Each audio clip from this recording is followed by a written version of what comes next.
Happy to introduce our first speaker for this morning, Dr. Michael Naughton. Michael is the director of the Center for Catholic Studies at the University of St. Thomas. He holds the Koch Chair in Catholic Studies and is a full professor in the Department of Catholic Studies. He's also taught in the College of Business for over 20 years and looking at this relationship of faith and work and how the two interact with one another. In recent years, Michael has been given special attention to the subject of keeping holy the Sabbath day, the Lord's Day, and how this practice can really be a source for renewing the life of the church. And so today he's going to open up our day to open up this question with his presentation that is titled, The Power of Sunday, the Reordering and the Healing Qualities of the Lord's Day, and its power to renew church life and culture. So please help me welcome you, Dr. Michael Naughton.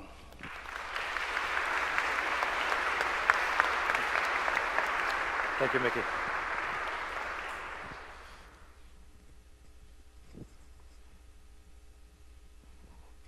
Well, good morning. It's a real joy to be here and to share this morning with you. I have to confess that I am here because of my wife. This has been a project, in many respects, a joint project of the Lord's Day. My wife actually went through our master's program in Catholic Studies, and her thesis was actually on the Lord's Day. It's a very good thesis, by the way. But she and I have been wrestling with this question pretty much all our marriage, but I'll give you some little background and narrative on this. I think the Lord's Day is one of those things, as I'll talk about, it's key to the renewal of the culture. I'll get to that point about what it is. There's also a handout, and the handout is actually from my wife. So I don't know why my wife is not here to give you the talk. She tells me to go give the talks. But there are three things I'd like to do with you this morning. One is to highlight the problem. And there's lots of elements to this problem. I'm not going to get it all, but I think we have to talk about that we have a challenge in front of us. And there's multiple dimensions of it, and I'll just give you a slice of it. Two is, when we look at the Sabbath, when we look at the Lord's Day, we have to get out of the mind of simply looking at it as an hour. We have to look at it in terms of a whole day. And we have to look at it in terms of what are the habits that I enter the Lord's Day with. And they're habits that are different than the rest of the other days of the week. And so it's the idea, what are the habits of the Lord's Day that help us to enter into it? And then third, I'd like to get to the practices. And let me be very clear, this is where diversity is big. You know, I'm going to give you some practices. These are not these may be your practices. It may work. It may not. This is where people have to kind of discern that about what are the practices that I need to enter into the Lord's Day. Okay? So those are the three things. So first, the problem. If we lived in the Middle Ages and we asked a namesake of my university, Thomas Aquinas, about, well, what's the problem with the Lord's Day? Aquinas would actually quote his own book. This is what academics do all the time. We quote our own stuff, right? And he would quote the Summa. And this first sign, this area, is he would talk about this idea of acedia. And acedia is, he would say, is a sin against the Sabbath, against the soul's resting in God. Now, if you know Latin, which I suspect you probably don't, acedia is one of the 7 deadly sins, and it's the sin of sloth. Now that may seem odd. Laziness, that's the problem. But what we don't often get, but the people in the Middle Ages would get, is that when they think of sloth, they don't think of physical laziness, they think of spiritual laziness. That's why it's a deadly sin. It's not a deadly sin because you're simply a couch potato. That's a problem. The problem, and the reason why it's one of the big seven, is because it's about a spiritual laziness. And I think we got to reflect on that, because it may not be exactly what you think. In fact, I know this is being recorded, so I hope I don't get in trouble with the university, but could you go back to that piece of, that statue there? It's actually on my campus. It's in our Minneapolis campus, and it's called The Entrepreneur. And if you would look at it, if you ever get a chance to be in front of it, it's this guy, and he's sitting there, and he's carving himself, right? He is the self-made man, right? It's his work that's creating who he is. And I think this is one of the modern problems that we have. It's called self-creationism, and it's manifested in all sorts of areas. And the big one is that it's manifested in our work. Because we think it's all about us, and we think it's all about our actions. And so it's interesting, if you look at Scripture, you can see this, right? These are not bad people. You see it in the Martha-Mary story with Jesus and Martha and her hyperactivity. You see it, interesting enough, in the prodigal son, but not in the prodigal son, but in the good son, the hardworking son, right? And I think if we're honest about it, we see it in our lives. Maybe a brief narrative here. When I came to St. Thomas, in fact, Michael Jonkis and I, who was here, Father Jonkis was here, came at the same year in 1991. And when I came with it's a new job, there's a new marriage, I got a growing number of kids, and I had no money. And I made a very bad financial decision. I married my wife. Sorry.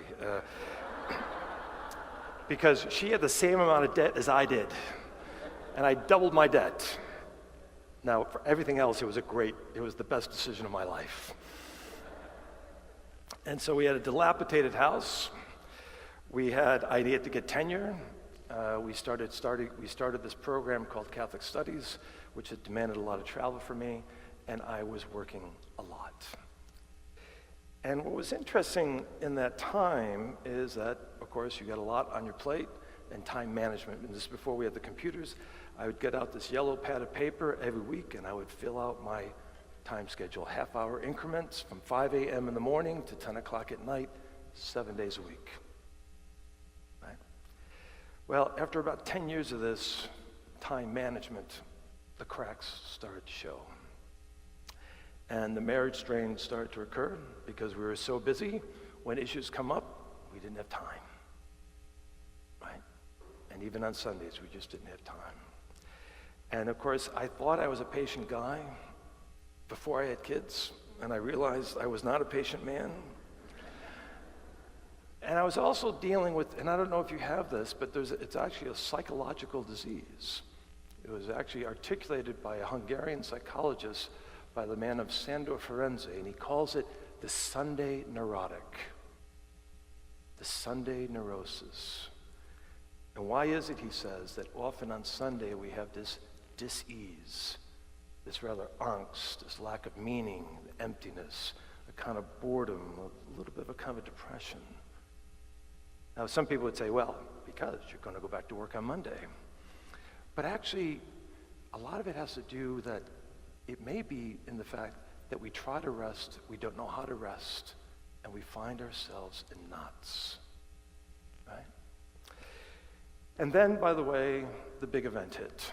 In 1999, I was on sabbatical, and I remember very distinctly talking to that man over there, going out for lunch with him, talking about this very problem. I had a massive anxiety attack. I was asked to give a talk out in California, in San Francisco, and right before it, the idea that I could do this was in jeopardy. I was like, I can't do this. I can't get up and talk. And I'm looking for the door, looking around, how do I get out of this thing? Because I can't do it. No matter, and I'm trying to will it, but it's not coming.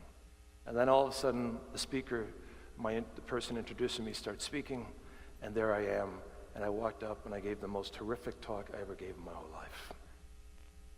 because it was slow. The breath was coming out. I couldn't get my breath. I could hardly speak. And I was quivering. And my doing was being challenged. Now, I raise all that, and there's lots of reasons why that was, but I had the power of work, but I was neglecting the power of the soul. And the power of the soul is about this idea of receiving. Because even on Sundays, there was work to be done. And so this incapacity to receive life, to receive things, in many respects, caught me and threw me back pretty significantly. And in many respects, it was one of the best things in my life. Right? So I think this problem of hyperactivity and overscheduling and seeing our fundamental identity in terms of what we do, and it can have many different forms, is a challenge. But I will say, and I want to hit this briefly, I also see another challenge. And it's the challenge that we rest in the wrong things. Right? We rest in the wrong things. We rest on a Sunday, particularly with 3, 6, 9 hours of football. And thinking somehow we're going to get rest from this. By the way, before this presentation this week, I put in it's wonderful when you put in the word, you put image in, and you throw the word in there, you see what you get. So I put in Sabbath breaker. This is the image. And it's this whole idea that, it's caught very well with Billy Joel's song, The Piano Man. They know it's been me they've been coming to see, to forget about life for a while, right? And what happens is often in our free time, life is simply an escape. It's very interesting. We like to amuse ourselves. By the way, the word amuse is very interesting. Its etymology comes from the Greek muses. And the muses are the goddesses of the liberal arts. They're meant to refresh us, and you put the word in front of it, it negates it. If I'm a theist, I believe in God. I'm an atheist, I don't believe in God. Amusement, look it up, Wiktionary. This is what it says: to stare stupidly at something. This is my wife's description of me watching television, right? And so this amusement captures the idea that we often look at the weekend as the getaway. And this becomes the next image. This is the image, right? This was captured in, right, that, it's the whole idea that your body checks in and your mind checks out. This was an advertisement for a chain of hotels in a USA ad several years ago. And thus the weekend is the form of escape. And thus we go to Las Vegas and we think that whatever happens in Vegas stays in Vegas, and whoever said that should be sued, because the only thing that stays in Vegas is your money. Everything else comes right back with you, right? I mean, let's be real about it. And thus the weekend has also affected our celebrations. And thus we have the commercialization of Christmas, the trivialization of Easter, the utter gluttonous characteristics of St. Patrick's Day and Mardi Gras, right? All these days which were meant to refresh us have become frenetic acts of consumption. And if I was to have you do one thing after this presentation, to read one thing, read John Paul II's apostolic letter called Deus Domini, the Lord's Day. And by the way, these letters are way too long. Just read the first chapter. Just read the first chapter. And this is what he says in Deus Domini, which I find to be very interesting. He says, and the quote is, "When Sunday loses its fundamental meaning and becomes merely part of the weekend, it can happen that people stay locked within horizons so limited that they can no longer see the heavens. Hence, though ready to celebrate, they are really incapable of doing so." People have said that if you want to kill Christianity, abolish Sunday. It's often what the communists did when they wanted to undermine it. But we're not living in a communist country, and thus we often find different ways to undermine it. Romano Guardini, one of the great Catholic intellectuals of the 20th century, often talks about it, that we can often abolish things by shoving it away, by gnawing at it, by crowding it out, with all sorts of things.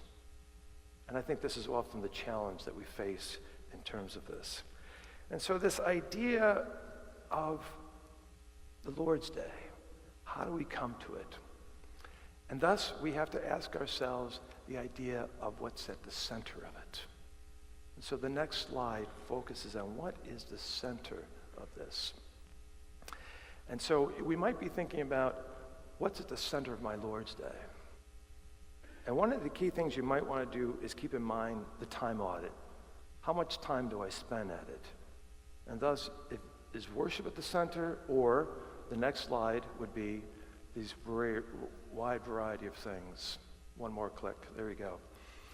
And so these have a whole series of things. And thus, where do I lay my time?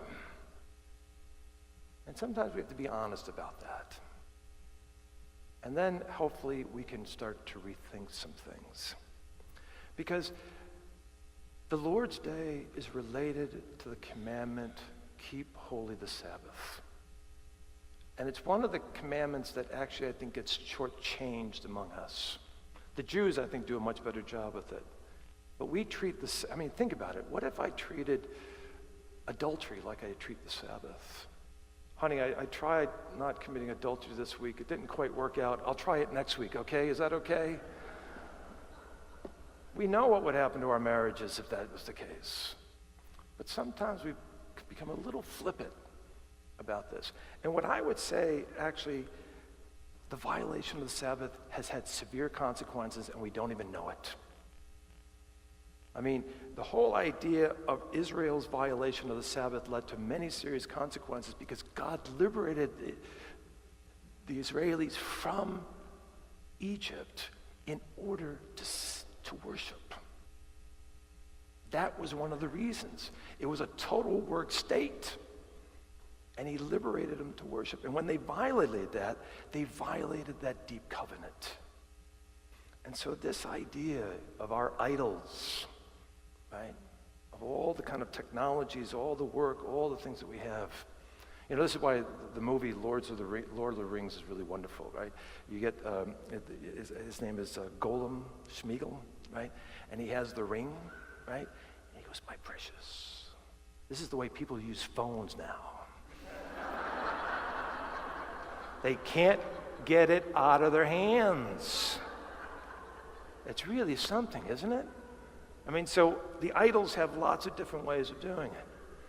And so the thesis of this talk is the idea, next slide. By the way, they're doing a really good job, aren't they? We just can't quite get it all together here. But if we do not get Sunday right, we will not get Monday right. And if we do not get rest right, we won't get work right. If we don't get receiving right, we won't get giving right. If we don't get the contemplative life right, we won't get the active life right. If we don't get the culture right, we won't get the economy and the politics right. If we don't get worship right, we won't get life right. There's an ordering principle here. This is why the Lord's Day is of such critical importance, and it is critical for the renewal of culture. It's critical for the renewal of our families and of our church. Right? So there's a lot at stake here. So that's how I describe the problem. So, part 2, next slide. The habits. What are the habits of the Lord's Day? And here I want to highlight this point about the whole day. Again, John Paul, first quote, sharing in the Eucharist is the heart of Sunday. But the duty to keep Sunday holy cannot be reduced to this. In fact, the Lord's Day is lived well if it is remarked from beginning to end by grateful and active remembrance of God's saving power. Right? What does it mean to mark from beginning to end the remembrance of God's saving power? Because here's the issue. One of our biggest challenges in life is amnesia. We forget. We simply just forget.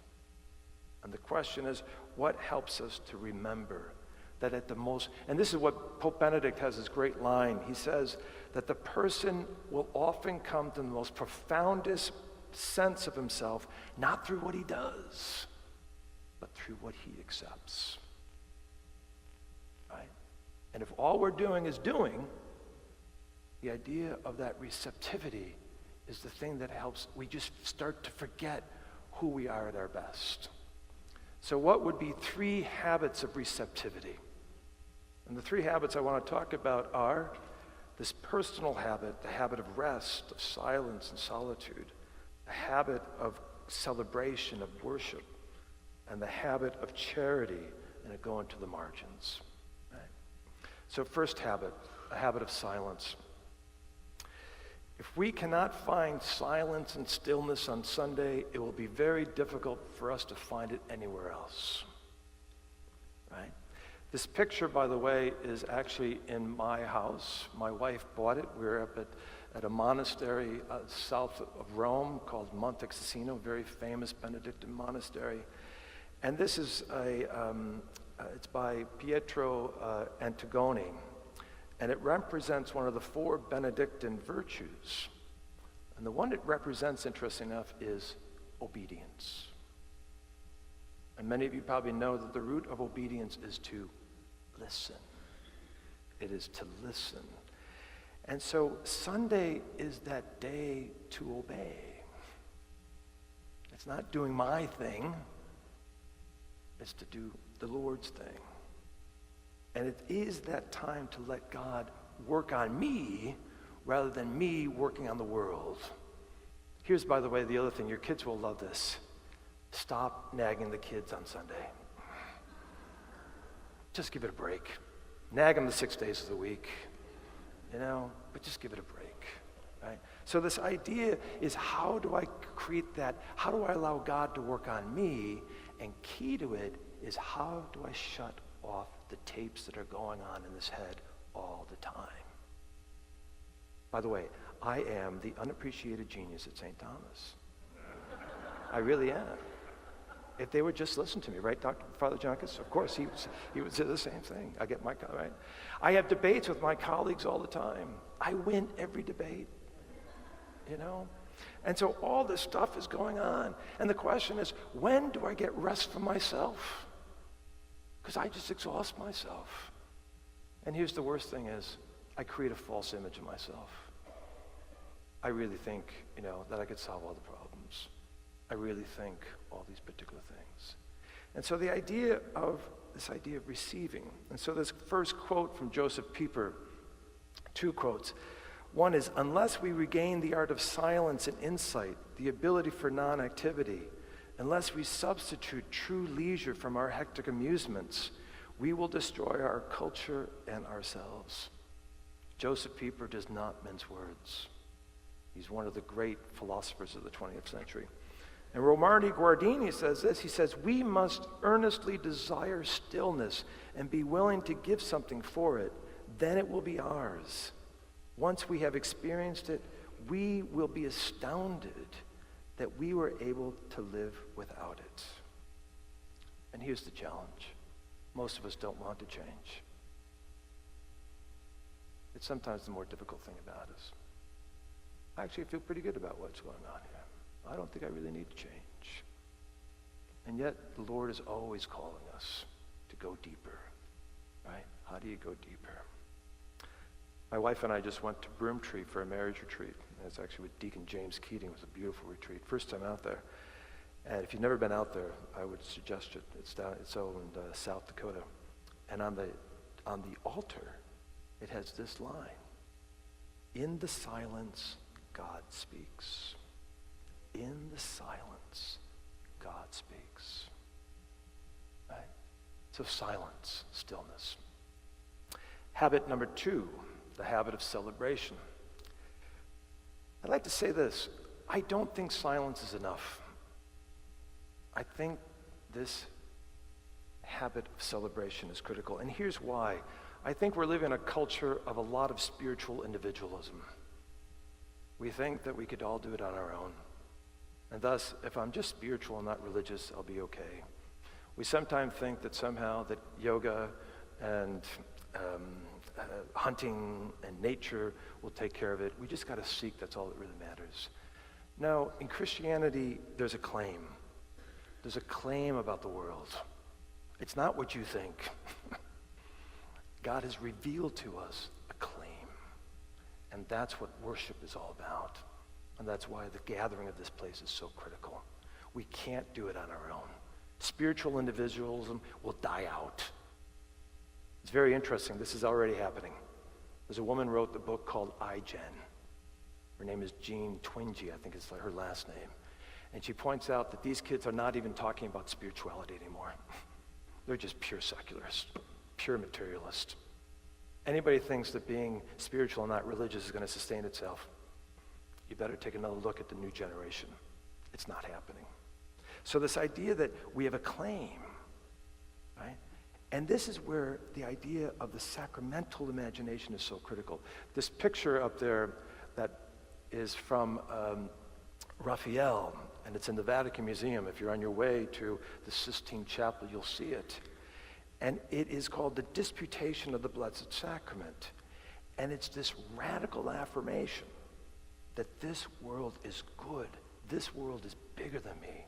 I am living in a cosmos that is created and ordered and created by a loving God that is so bigger than I am. And that when I go into the Eucharist, and if I am not dead, I can see something larger. And this is the whole idea of imagination and the sacramental imagination. When we think of imagination, we think of Disney. We think of escape. But no, in the Catholic tradition, the imagination is a power of the soul that helps me to see that behind this physical reality is a spiritual reality. Behind all this materiality is a cosmos. And God is asking something of me in this cosmos. When I look at a human person, I don't simply see an 8-hour unit. I don't simply see body parts. I see somebody who's created in the image of God, out of love, destined for the kingdom. And God is calling me to act that way. That's what worship does for us.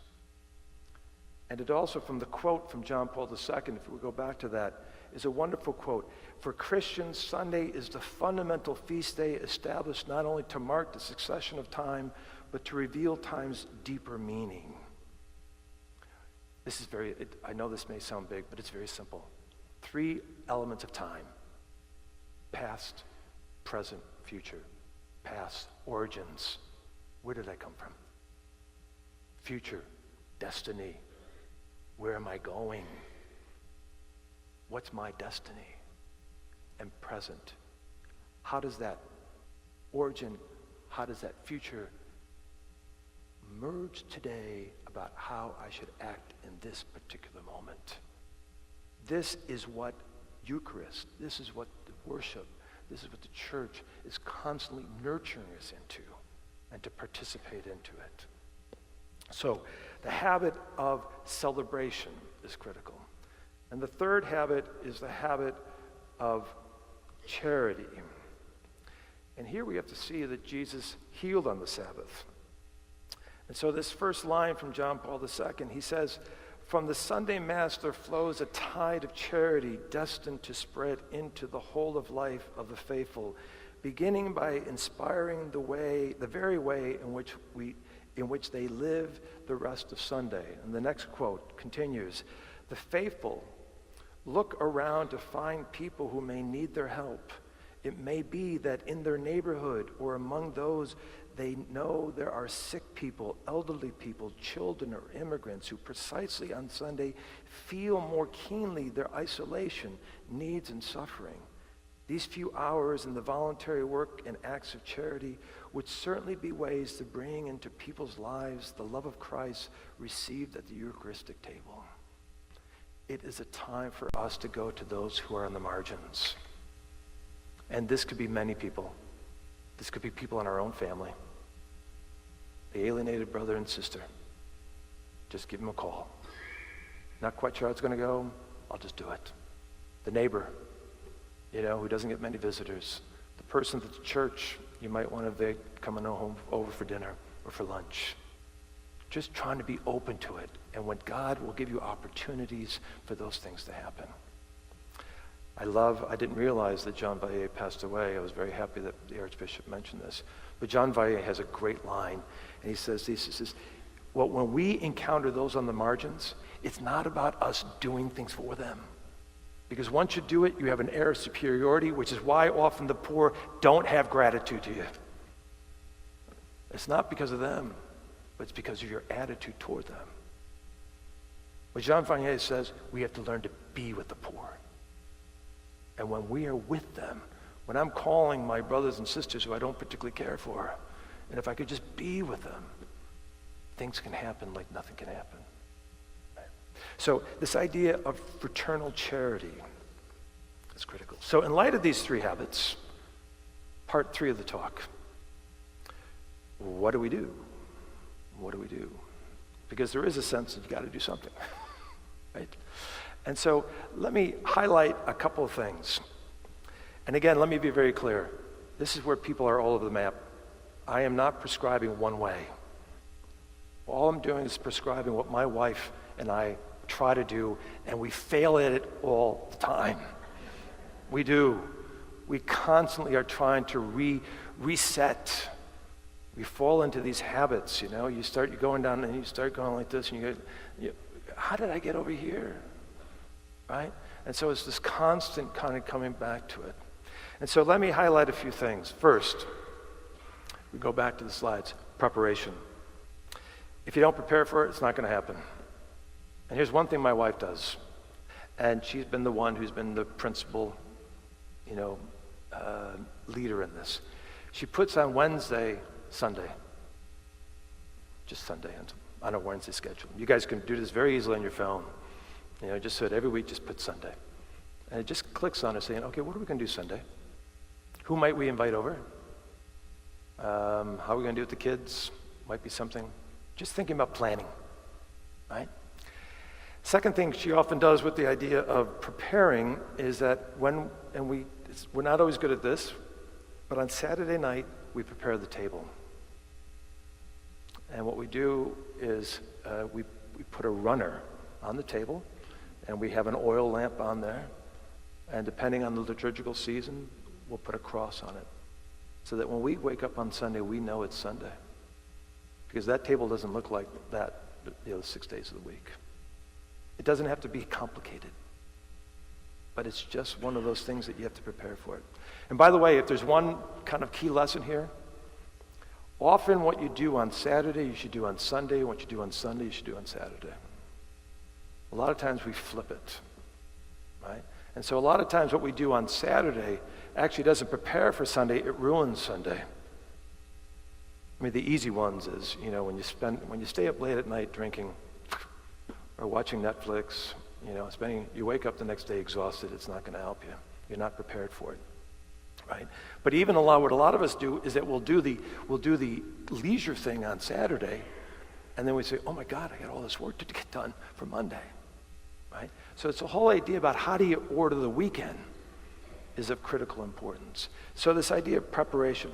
2, the tech fast, right? This is a tough one.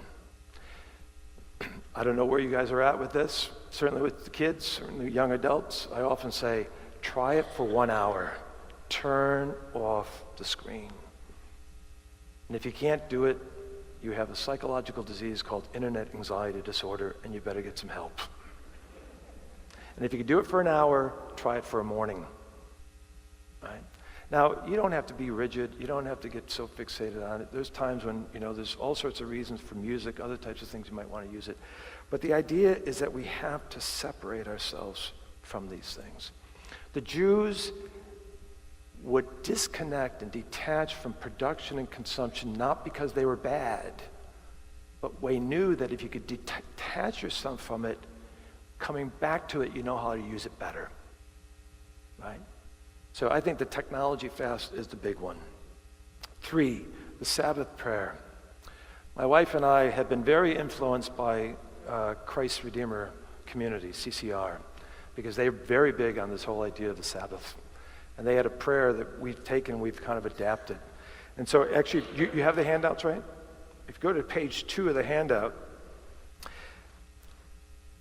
depending on who gets up and things of that sort, when my wife and I wake up in the morning on Sunday, we go to the table, we light the candle, and we say this prayer. We ritualize it. If you don't ritualize it, often it dissipates. Right? But I just want to highlight the second paragraph of the prayer. And again, my wife is the one who largely wrote this, but it took years for us to get to it. Always kind of crafting it in a particular kind of way. And it has been very helpful. We'd often have conversations over it. But I find it to be very helpful. So the second paragraph, we pray this time may bring blessings of joy and peace to our hearts as we put workday thoughts and cares aside, gather to give you praise, rejoice, and join you in rest, trusting in your providential care. And I love this line. We lay down our work, worry, anxiety, need for productivity, and our own striving. That prayer, we wrote that prayer because that's for us. We're trying to convince us because this is the hardest thing sometimes to do. In order that we might abide in your freedom and peace, let the brightness of this Lord's day shine forth to tell that the divine spirit of love abides within our hearts and home. In its light, may all our blessings be enriched, all our grief and trials softened. Right? That's the prayer. That's what Sunday can do for us. Next, the Sabbath walk. Get out of the house. It is so, claustrophobic. I can't tell you how therapeutic our walks have been. Because we start nitpicking, we start getting agitated, and we don't even know why. And once you walk out, and if you can, get out in nature.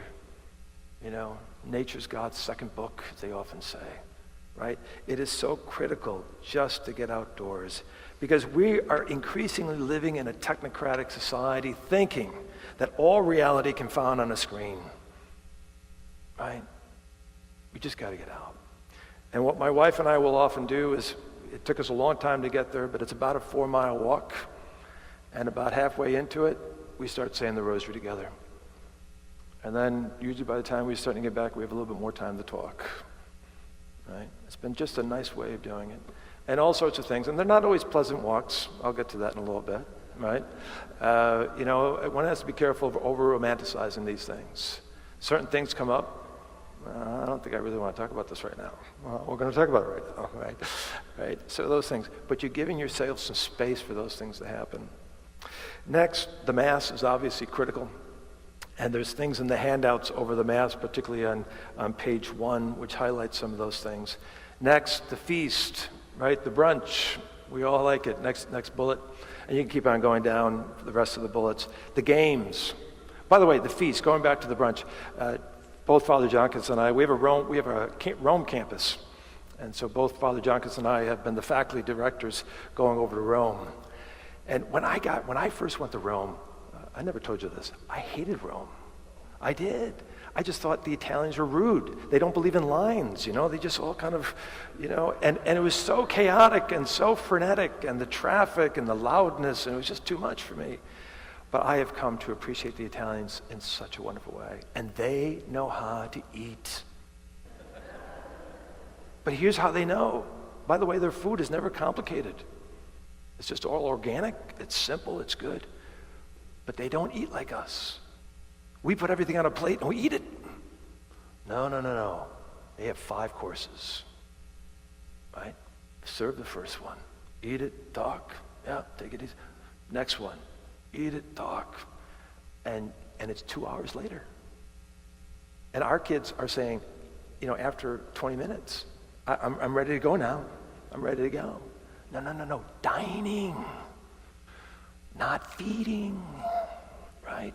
This is a time to dine. This is where humanity comes out. And this is why Sunday should be that day. Give yourself the space and time to have a long meal. And just let it linger. That's what the Italians teach us. Games.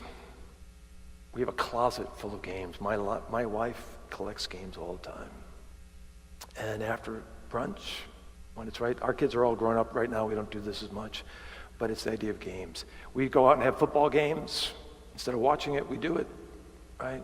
And there were times where, if the Vikings were playing, I'm from Chicago, if the Bears were playing, we'd have that little, but we try not to do the whole game, 3 hours.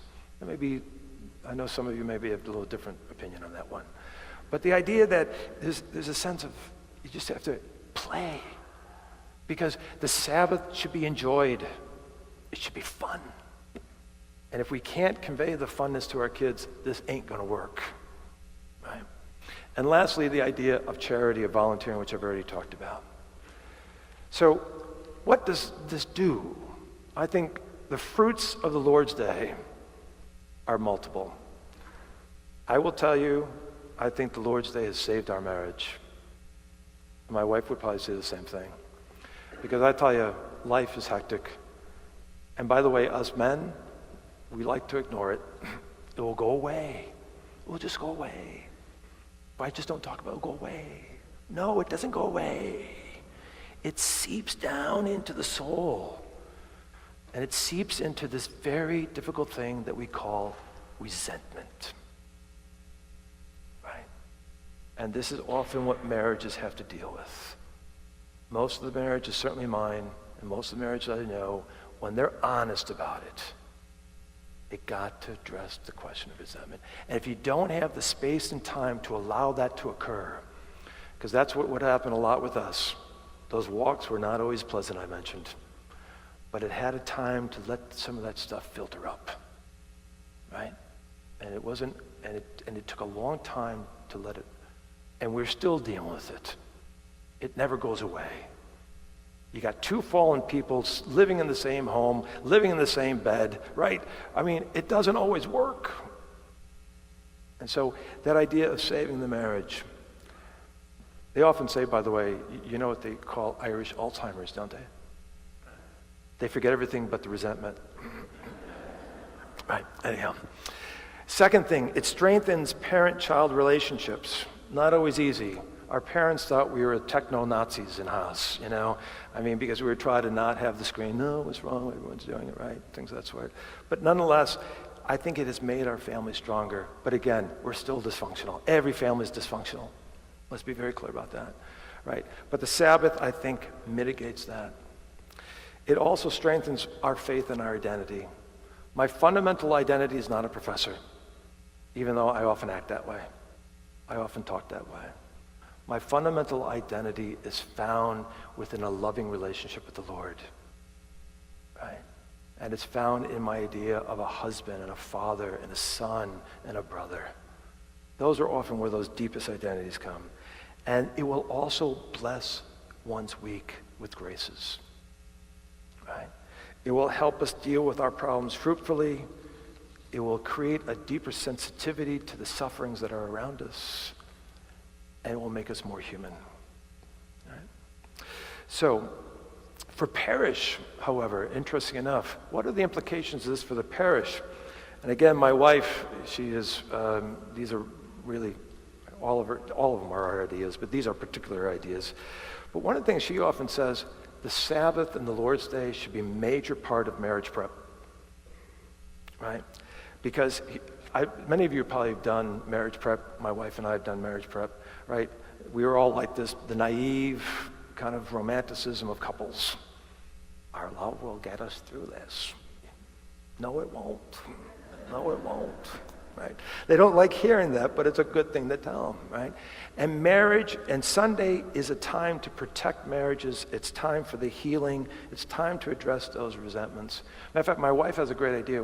What churches should do is give marriage couples a Sunday chest and put a runner in there, put an oil lamp in there, put a cross in there, and say, every Sunday, put that out on your table.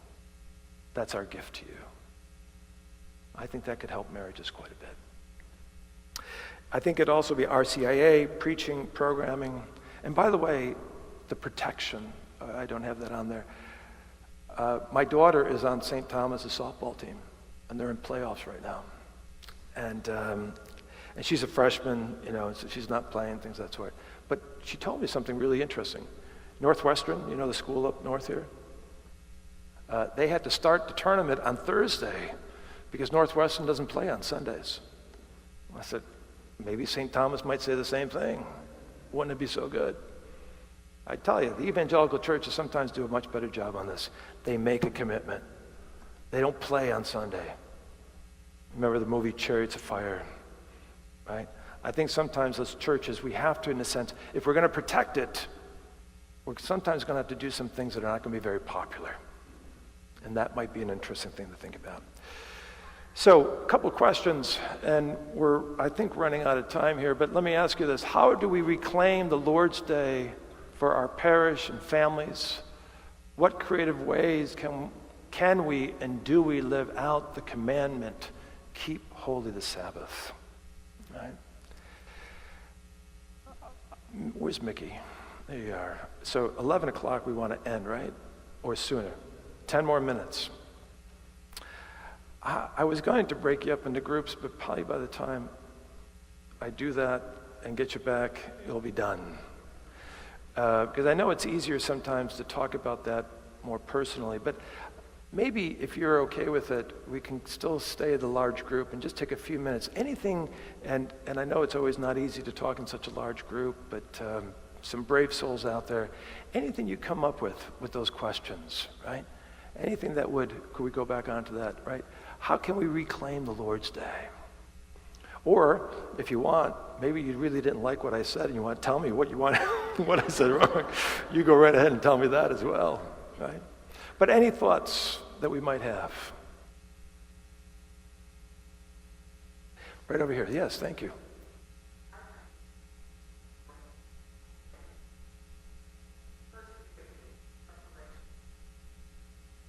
Awesome. Look at Sunday as the first day of the week. In the tradition, they often called it the eighth day, the eternal day, right? But it's the problem of the weekend problem. We see it as the end of it. But if we saw it at the beginning, this is why the thesis of the talk, if we don't get Sunday right, we're not going to get Monday right. But we often don't think that way. And so it's a way of shifting the paradigm. You know, this talk and much of the work that I do has been highly, and by the way, if anybody wants any of those slides, you can have them because I stole them from somebody, you can steal them from me, that's fine, right? I mean, none of this stuff is mine. I just borrow from other people and I just try to put it together in a particular kind of way. But the major person who influenced me was a man named Joseph Pieper. I mentioned his name briefly. I should probably give him far more credit than that. And Joseph Pieper wrote a really interesting book in 1948. He's German, by the way. He writes it in German. So think about where he's writing it. Germany, 1948. Devastated. Soviets came one way, we came the other. We decimated Germany. It's flattened. He's an academic. What does the academic write about?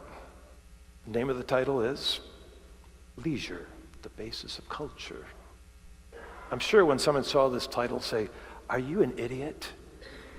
This ain't time for leisure. This is time for work. This is time for rebuilding. But Pieper was not an idiot. He was a profound man. In the first page of the book, he says, how do you think we got into this trouble in the first place? Think about the concentration camps. What does it say? Right? The work will make us free. That was on the concentration camps. He says, work got us into this trouble. And leisure helps us to understand where we're going. Sunday helps us to understand where we're going. Work will not give us that direction by itself. It can help to get us in that direction. And that's why Pieper started off with leisure. And he understood leisure. The last chapter is actually on the feast, the celebration. It's on worship. But he also understood it in terms of education. It was a form of leisure as well. That's what the liberal arts are about. And they've been gutted, increasingly gutted in our universities, which is another set of problems that go along with that. So thank you. Anybody else? Yes, please.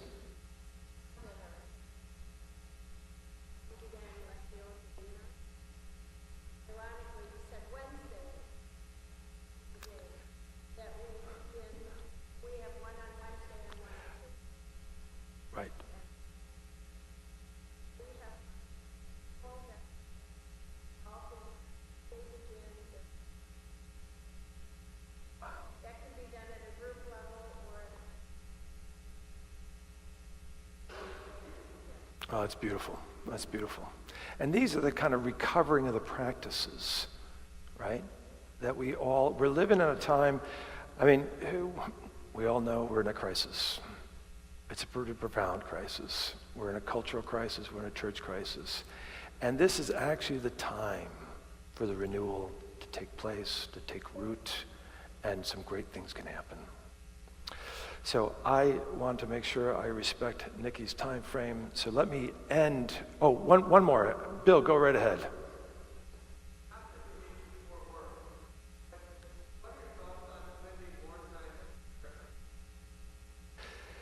Yeah, spending more time in the parishes, exactly. I mean, this is often one of the big challenges, right? I mean, people kind of dart in, dart out. And I think this is where we have to be creative. Although I was talking to a priest the other day, and we were talking about this issue of renewing the Sabbath and the Lord's Day, and he said, I got to tell you, this is where you get into the framework.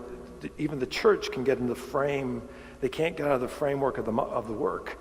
He was going to make his secretary work on Sunday because everyone was there on Sunday and they can get their business taken care of at the parish, right?